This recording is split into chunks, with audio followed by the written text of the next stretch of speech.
Social media त एउटा आउने हो, मजाक उडाउनु जाने हो, बोल्ने हो, सहानुभूतिसम्म दिन सक्छ है। हो सबै चिज हुनुपर्ने गर्नुपर्ने त हामीले आफूले थियो नि त। मेरो मम बाबाले, मैले, तिमीहरूका परिवारले त्यो दुईटा फ्यामिलीको बिचमा हुनुपर्ने कुरा हो नि त। अनि हो त्यो सोसियल मिडियाका मान्छेले के गर्यो अहिले, के पाइस अब, के पाइ?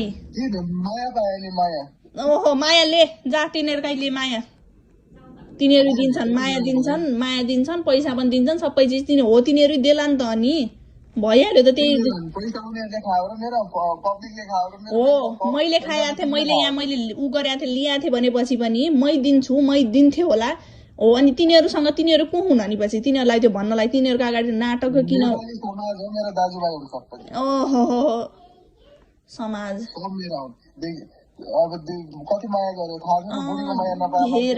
धेरै माया। ल राम्रो, धेरै राम्रो नि त। ल म पनि खुसी छु ल त्यति माया पाएर गरेर। अझै माया बटुले पनि हुन्छ, म केही भन्दैन। अझै माया, अझै धेरै माया बटुले पनि हुन्छ, म केही पनि भन्दैन।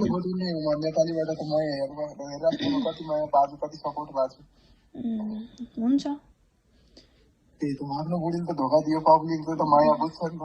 सबै आफ्नो बुढी त बिर्स्यो, 4 वर्षको माया प्रेम हो। त्यही 4 वर्षको तिमीहरूले पनि बिर्सियौ गर्यौ। तिमीहरूले त्यो नाटक गर्नुभन्दा अगाडि 1% पनि, एकचोटि पनि त्यो सोचेर गरेर यस्तो नगरौ, अरू नमिल, अरूको कुरा नसुनौ, आफ्नो घर बिग्रिन्छ। मैले कतिचोटि भने तेरो आफूले जे गर्नु सक्छु सर, इङ्ग्लिसमा मेसेज के whatever do you want, do everything, तेरो मन जे छ त्यो गर्ने।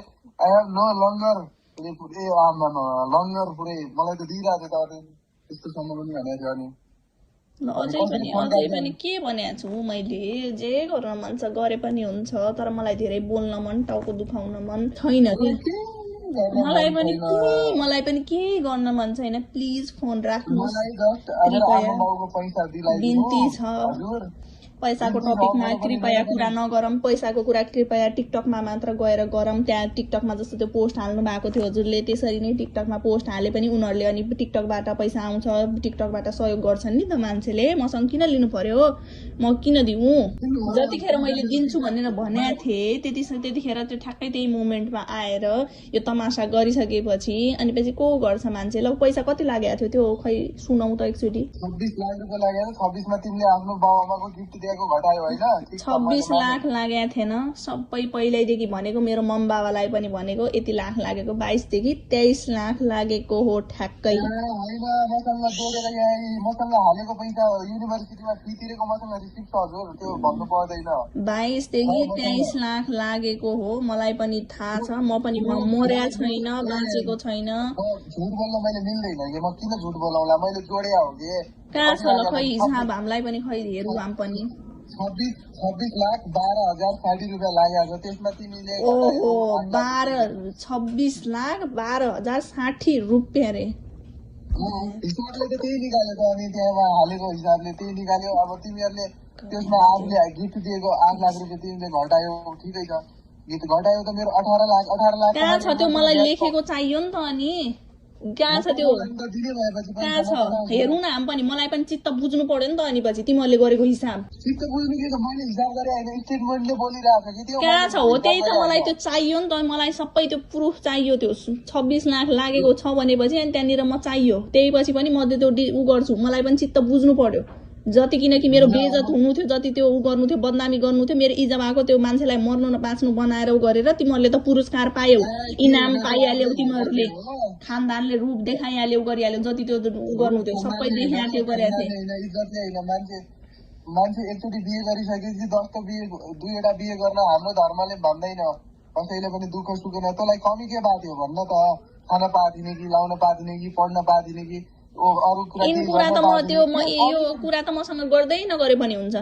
यो कुरा त मसँग गर्दै नगरे पनि हुन्छ। जो अहिले त्यो भया छ, जुन अहिलेको त्यो सिचुएसन छ नि, मलाई त्यसको चाहिँ मलाई त्यो रिजन चाहियो। आखिर यो सबै गरेर के मिल्यो?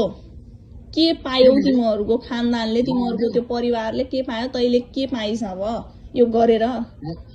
मैले के पाएँ भन्ने, म जुन मान्छे यसरी पनि समाजमा ठग्दा रहेछन् भन्ने साला दुनियाँले थाहा पायो। पहिला कुरा त मैले लुकाउन चाहेन त्यो कुरा, मैले सोसियल मिडियामा बोल्न चाहे। भोलि अरू पनि हाम्रो परिवार जस्तै अरूको परिवार नगफोस् भनेर मैले सोसियल मिडियामा आएको।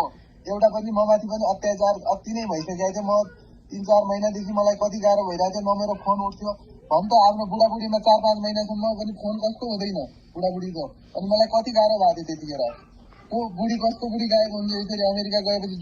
जो मान्छेले अमेरिका मान्छे टिकटकमा बोल्नको पनि लिमिट हुन्छ, सबतिरबाट ब्लक गर्यो अरे। मैले कहिले गरेको थिएँ तँलाई ब्लक भन्, त्यो भन् कहाँबाट गरेको थिएँ मैले ब्लक? इन्स्टाग्राममा ब्लक हानिने, इन्स्टाग्रामको अकाउन्टै छैन, डिलिट गरिसके, त्यो अकाउन्ट छैन। अरूकोमाबाट खोज न त, अनि तेरो भाइकोमाबाट खोज, तेरो मम्मीकोमाबाट खोज, कसैकोमा पनि नाम देखिँदैछ त्यहाँनिर, सो हुँदैछ। तँलाई मात्र ब्लक गरे भएपछि त त्यहाँनिर तेरो मात्र उसमा नआउनु पर्ने हो नि त। अनि अरू मान्छेकोमा पनि किन आउँदै छैन? अनि पछि त्यही दिनै मैले त्यतिखेरै गरिसकेको थिएँ। मैले नयाँ आइडी 2-3 दिन भयो मैले नयाँ आइडी खोलेको इन्स्टाको। त्यो अकाउन्ट त मैले उहिले डिलिट गरिसकेको थिएँ नि त, मेरो इन्स्टाको अकाउन्टै थिएन कसैले हो। अनि सब ठाउँबाट कन्ट्याक्टै बिन्छ अरे, वाट्सएपमा थिएन, फेसबुकमा थिएन, केमा थिएन, सबैतिरबाट बोल्ने उ त थियो नि। सब ठाउँबाट ब्लक गरेको छ अरे, सबै ठाउँबाट। त्यो झुट होइन, त्यो ब्लक गरेको थियो अरे। अझ गरेको छ त, ब्लक गरेको छ त। अनि फोनै जाँदैन, फोनै उठ्दैन भनेपछि ब्लक होइन त्यो। इन्स्टाग्राममा त ब्लकै छ, फेसबुकमा कहिले फोनै उठ्दैन थियो। भयो तिनीहरू कुरा, तिमीहरू त्यो बुझिराख, उ गरेर राख ल। राखेँ मैले, त्यो त अब के भन्नु, अब त्यही अब कसरी जाने। ल राखेँ मैले। कसरी जाने के गर्ने, अब टिकटकबाट लिने सल्लाह, मिटिङ बस्ने, लाइभ साइभ जोइन हुने, टिकटकको मान्छे जो परिवार छन् त्यहाँबाट जहाँबाट त्यो सपोर्ट मिल्दैछ नि हो, तिनीहरूसँग डिस्कस गर्ने। पैसा अब हजुरहरूले मलाई दिनुहुन्छ कि सहयोग गर्नुहुन्छ कि भनेर उनीहरूसँग सल्लाह गर्ने। अब किनकि मैले त्यतिखेर मैले जब दिन्छु भन्दाखेरि अनि पछि उनीहरूसँग गएर उनीहरूको अगाडि त नाटक गरेपछि तमासा, उनीहरू फ्यामिली हो भनेपछि सबै चिज उनीहरूले गर्यो भनेपछि उनीहरू देलान् नि त पैसा। भयो, सक्यो कुरा। By, good night.